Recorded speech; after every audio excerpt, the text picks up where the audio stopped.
¿Alguna vez nos hemos detenido a pensar qué significa realmente ser salvo? Es una palabra central en la fe cristiana, pero ¿salvo de qué exactamente? Bueno, hoy vamos a meternos de lleno en uno de los conceptos más profundos y a la vez más cruciales de la teología, la propiciación. Y vamos a ver cómo este concepto responde directamente a una idea que a veces nos incomoda, la ira de Dios. Para que quede todo súper claro, vamos a seguir un camino muy lógico. Primero tenemos que entender bien cuál es el problema, ¿no? O sea, la realidad de la ira divina. Después vamos a viajar un poco al Antiguo Testamento para ver cómo ya se dibujaban algunas sombras de una solución. Luego llegamos al corazón de todo, la propiciación en Cristo. De ahí exploraremos qué motivó un acto tan increíble y al final vamos a juntar todas las piezas para que veamos el panorama completo. A ver, es que antes de poder apreciar una solución, primero hay que entender la gravedad del problema. La Biblia nos habla una y otra vez de salvación, de ser rescatados. Pero, para que esa palabra realmente nos impacte, tenemos que responder esta pregunta fundamental. ¿Cuál es ese peligro tan grande del que necesitamos ser salvos? Y con esto entramos de lleno a nuestra primera parte. La respuesta que nos da la Biblia, y que es el punto de partida de todo este análisis, es que el peligro es la santa y justa ira de un Dios que es perfectamente bueno contra todo aquello que mancha su creación, o sea, el pecado. Esta imagen que usa el apóstol Pablo es potentísima. Es casi una metáfora comercial. Nos pinta a la persona que vive de espaldas a Dios como si fuera un comerciante que todos los días va guardando algo en una bóveda. ¿Y qué está guardando? ¿Qué atesora? Ira. Cada acto de egoísmo, cada mentira, cada injusticia es como meter una moneda más en ese cofre. Un tesoro que se va acumulando para un día de rendición de cuentas. Ojo, no es que Dios sea vengativo, es que la justicia es perfecta y lleva una contabilidad exacta. Y aquí hay un detalle clave, de verdad. El verbo que se usa en el griego original para se revela está en tiempo presente continuo. ¿Qué significa eso? Que la ira de Dios no es solo una especie de bomba que va a estallar en el futuro, al final de los tiempos. No, es una realidad que está actuando ahora mismo. Se manifiesta, por ejemplo, en las consecuencias lógicas y naturales del pecado. Vemos cómo se rompen las familias, cómo se corrompen las sociedades. Pablo mismo dice que Dios entrega a la gente a las consecuencias de sus propias malas decisiones. Es una fuerza activa. Es súper importante que no confundamos esta ira divina con la rabia humana. Nuestro enojo muchas veces es caprichoso, egoísta, descontrolado. La palabra griega que se usa aquí es orgé y describe algo totalmente diferente. Es una oposición firme, constante, basada en principios contra todo lo que es malo. Es una consecuencia directa del carácter santo de Dios. Piensen en esto. Así como el fuego, por su propia naturaleza, consume lo inflamable, la santidad de Dios, por su propia naturaleza, se opone a todo lo que no es santo. Es su justicia en plena acción. Y este es probablemente el diagnóstico más fuerte de todos. El problema no es solo las cosas malas que hacemos, sino lo que somos en nuestra condición caída. La frase por naturaleza nos habla de nuestra configuración de fábrica, por así decirlo, nuestra inclinación heredada. Significa que sin la intervención de la gracia de Dios, nuestra esencia misma está orientada de tal forma que nos pone bajo esa justa desaprobación divina. Somos, por defecto, el objeto de esa orgía santa que acabamos de describir. Entonces, frente a un panorama tan serio, ¿acaso no había ninguna esperanza? Claro que sí. Pero la primera solución que Dios dio era como un anticipo, una preparación. Vamos a ver cómo el Antiguo Testamento ya nos mostraba sombras, pistas, de lo que sería la solución definitiva. El sistema de sacrificios en Israel era fundamental, y era genial porque le enseñaba al pueblo dos cosas: que el pecado es algo muy serio y que su consecuencia es la muerte. Pero el libro de Hebreos nos dice algo clarísimo. Ese sistema tenía un límite. Era imposible que la vida de un animal pudiera pagar la deuda por la ofensa de un ser humano, creado a imagen de Dios contra el creador del universo. Es una cuestión de valor. La balanza de la justicia divina simplemente no se podía equilibrar con la sangre de un animal. Esta tabla lo resume de maravilla. Los sacrificios del pasado eran como una sombra en la pared. Te dan una idea de la forma del objeto real, pero no son el objeto. Cada año, en el día de la expiación, había que repetir todo el ritual, y eso era un recordatorio constante de que el problema del pecado seguía ahí, latente.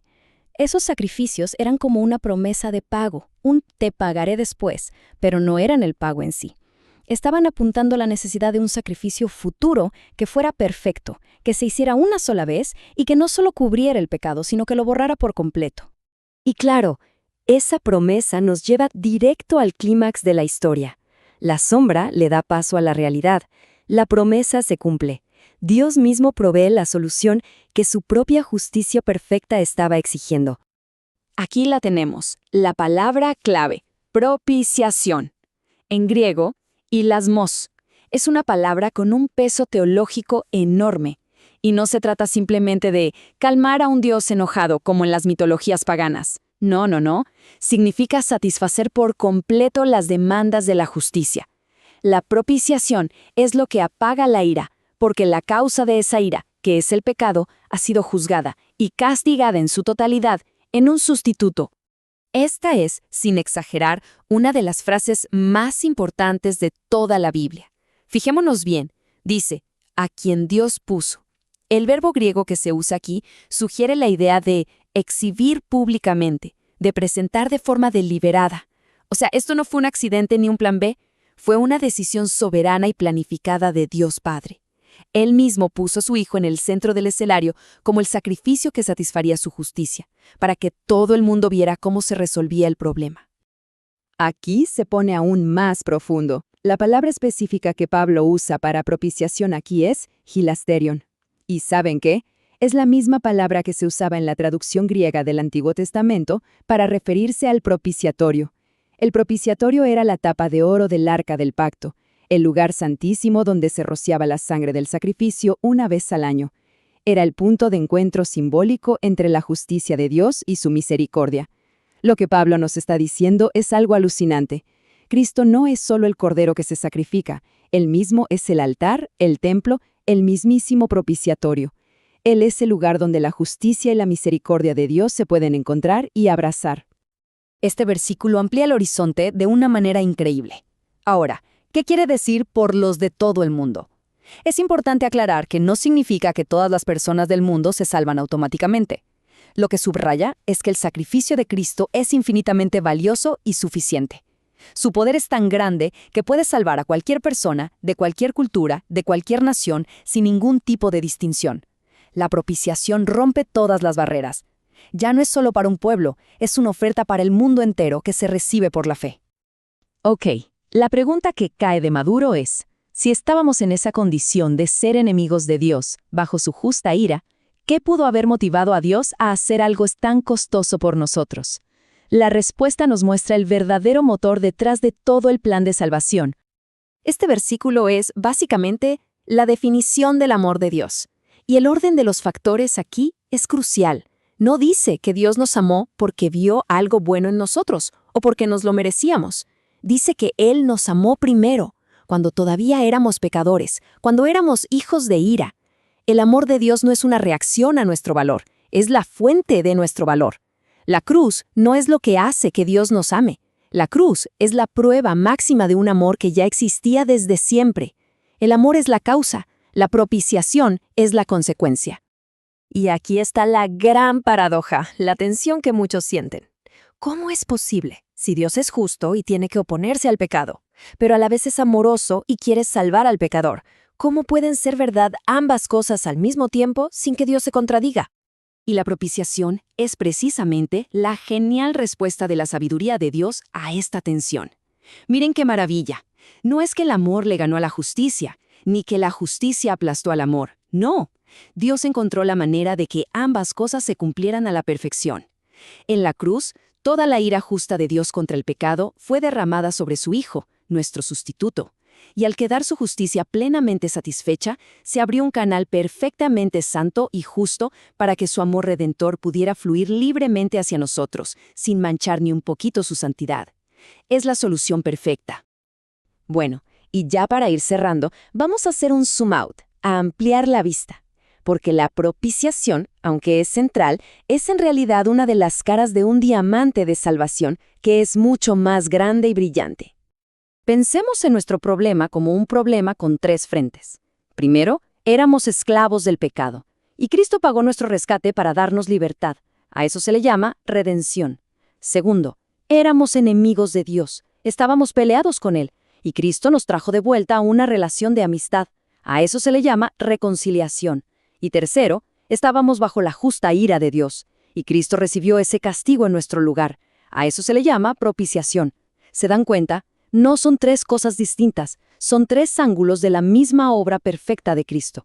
De un solo golpe, resolvió nuestro problema por completo. Y esta última palabra de Jesús en la cruz es el sello de oro. No es un lamento de alguien derrotado, es un grito de victoria. Tetelestai. En el mundo antiguo, esta palabra se escribía en los documentos de deudas cuando éstas habían sido pagadas hasta el último centavo. Pagado por completo. Lo que Cristo estaba declarando es que la inmensa deuda del pecado, esa cuenta de ira que veníamos atesorando, quedó saldada para siempre. No falta nada. La obra está terminada, completa, perfecta. Y así llegamos al final de este recorrido por el concepto de la propiciación. Como vemos, no es un término teológico polvoriento, es el fundamento de nuestra paz con Dios, y nos deja con una pregunta bien profunda para reflexionar. Si el costo para satisfacer la justicia y para desatar el amor fue tan increíblemente alto, ¿cómo cambia eso la manera en que vemos el pecado, la gracia y la justicia en nuestra vida y en el mundo que nos rodea?